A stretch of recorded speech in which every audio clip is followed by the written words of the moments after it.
Valentine's Day is just around the corner, and what better time than to talk about books that have more than one romance? Hi, I'm Lisa. Welcome back to my channel, or welcome if you're new here. Today I'm going to talk about romances that have two or more romances in them.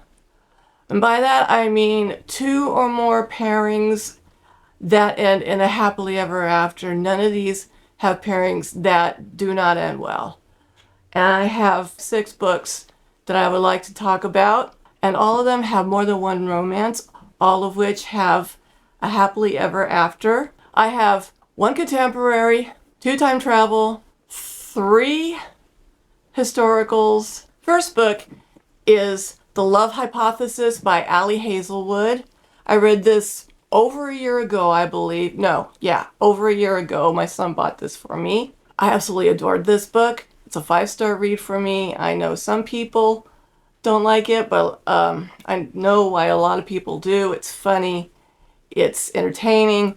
This follows Olive and Adam. Olive is a PhD hopeful at Stanford University, and she was dating this friend of hers a couple of times, but she decided to stop dating him, and she tries to encourage her best friend to pursue this other friend of hers because it's clear that he and she both have taken a liking to each other, but she doesn't want to because girl code.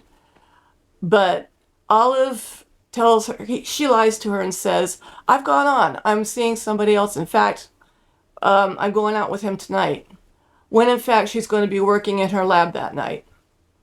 Well, later that night, she sees her friend coming into the lab, and she panics.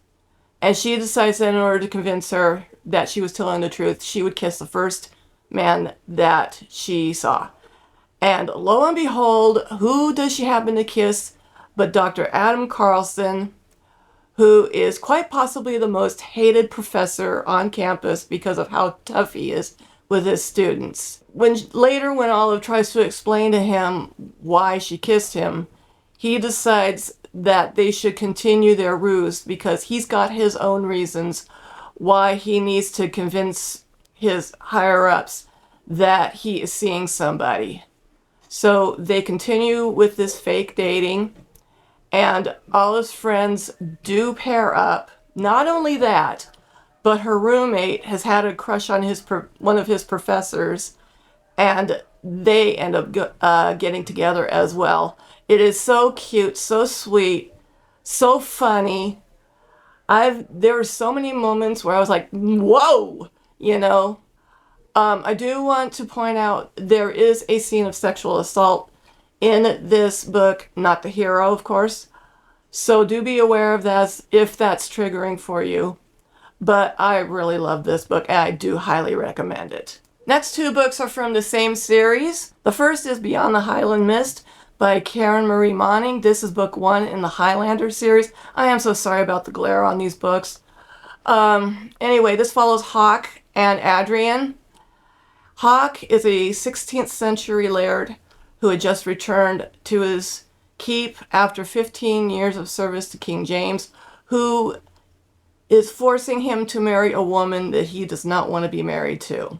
However, the laird of the rival clan, who is this lady's father, has killed her. But no one else knows about this. And there's also these Fae, the Fae King and the Fae Jester, who hate Hawk and want to have revenge on him because the Fae Queen claimed to have had a dalliance with him. So in order to make Hawk suffer, they send a 20th century woman, who's our heroine, Adrienne, to him to assume the identity of the woman that he is being forced to marry. He marries this woman by proxy, so they don't have their meet cute until after they're married, and I'm telling you, it is one of the funniest meet cutes I have ever read. Laugh out loud. It is so funny. The other romance in here is between Hawk's mother, Lydia, and their tanner, Tavis, and it is so cute, so adorable. They've known each other for years. Lydia had been married twice, and both times she lost her husbands to war. So she'd been really reluctant to pursue a relationship afterwards. And Tavis has loved her for years. She's loved him for years, and slowly but surely they get closer and finally end up together. And their interactions are just so cute. Absolutely adorable. One of the highlights of this book. And this is one of my favorite books. One of the earliest historical and quite possibly the first time travel romance I have read, and I love it. Next is the fourth book in the same series, and it is Kiss of the Highlander. This follows Drustin and Gwen. Drustin is also a 16th century laird, but he was put under a sleeping spell that has left him sleeping for 5 centuries. Gwen is a 21st century woman who is vacationing in Scotland, and she ends up losing her backpack in a crevice, but when she reaches for it, she falls through the crevice and ends up landing in a cave on top of Drustin and inadvertently breaks the spell and wakes him up. So this is an instance where the time travel begins in the present, and Drustin is just astounded at everything that he's seeing, and he takes Gwen to where his castle is and finds it in ruins and discovers that his clan has died out. So he sends Gwen to the past to warn his past self so that he can do things differently and prevent the events that led to their clan's demise from happening. This was really, really, really good. This is where the series really starts to pick up with the McKelters. So if you read the first book, you don't like it much, keep going, and they get better. The second romance is between Drustin's father, Sylvan, and their maid, Nell, and it's so cute. Sylvan is much older than Nell, which is, I believe, is why he's reluctant.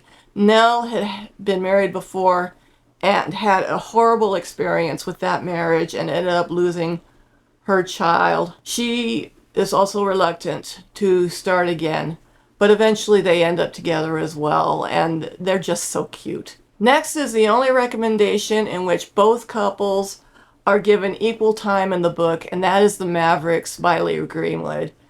It's a Western, and it follows Zeke and Hawk, and they were adopted and raised in a very loving family. But once they've grown, they realize that all they really have is each other. All their other siblings, their white siblings, had managed to find matches, but they didn't. Zeke is black and Hawk is half Native American. But I believe the representation was done really well here. They are driving some pregnant mares to their ranch when they happen upon a broken down carriage containing 4 dance hall girls. One of them ends up leaving the group to marry her beau, and the other is sick, and so they had to take her home. So Josie and Suzette tell Hawk and Zeke that they're going to this town to find work, and Hawk and Zeke volunteer to escort them because they know it isn't safe for women to travel alone. Of course, Josie, who is really tough as nails, is very resistant, but she reluctantly lets them, and Joseph and Zeke get closer, as do Hawk and Suzette. And there are horse thieves to deal with and all kinds of other obstacles, but eventually both couples do end up together. Suzette has her reservations because she was raised French Canadian and she is a society woman, and she's afraid of what will happen back home if she ends up marrying a Native American man. Josie has been hurt before and is very reluctant to open up herself to anybody else. She's got her walls, but Zeke ends up helping her to break those walls down. And both relationships are done very well. This was a beautiful book, and I highly recommend it. Of course, I could not do this list without, again, The Magic by Lisa Kleypas. This follows McKenna and Elaine, and they met as children. She was raised in society, and he is a worker on their estate. And as they get older, they get closer and fall in love.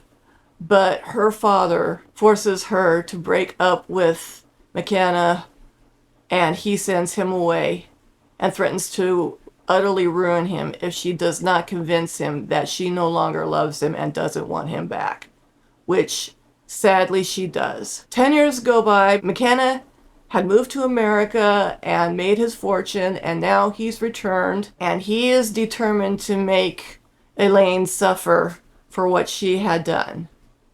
And little by little, they start to get closer again. There's a lot of passion in this book. I believe I gave this book 4 stars because I do have a problem with characters who hold a grudge for so long. But other than that, this book was so good. The other pairing is between Elaine's sister and McKenna's business partner, which begins much later in the book, but it's really cute. I did enjoy this book, and I can understand why so many people love it. And as usual, I forget a book. Anyway, the 6th book is Dukes Actually by Erica Ridley, and this follows Adam and Carol. Adam is a duke, and Carol is a woman who likes to draw like architecture, and the sketchbook she uses, she also draws women who are doing things that women are really not supposed to do.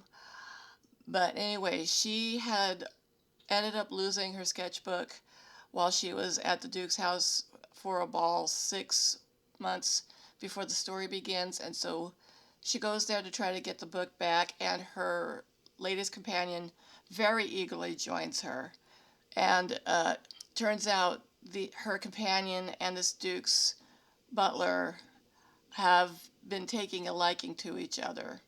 So as the love story between Adam and Olive unfolds, the butler and latest companion also get together. Anyway, back to the video. Anyway, those are 6 books that I recommend with more than one romance. I certainly hope that you have a wonderful, blessed Valentine's Day. If Valentine's Day makes you feel alone, it's not just about romantic love. Spend time with your family. Spend time with friends. Get your girlfriends together and have a Galentine's. But enjoy yourself, love yourself, and have fun. Anyway, thank you so much for watching. Please leave a comment, like, subscribe, hit that notification bell, and I will see you next time.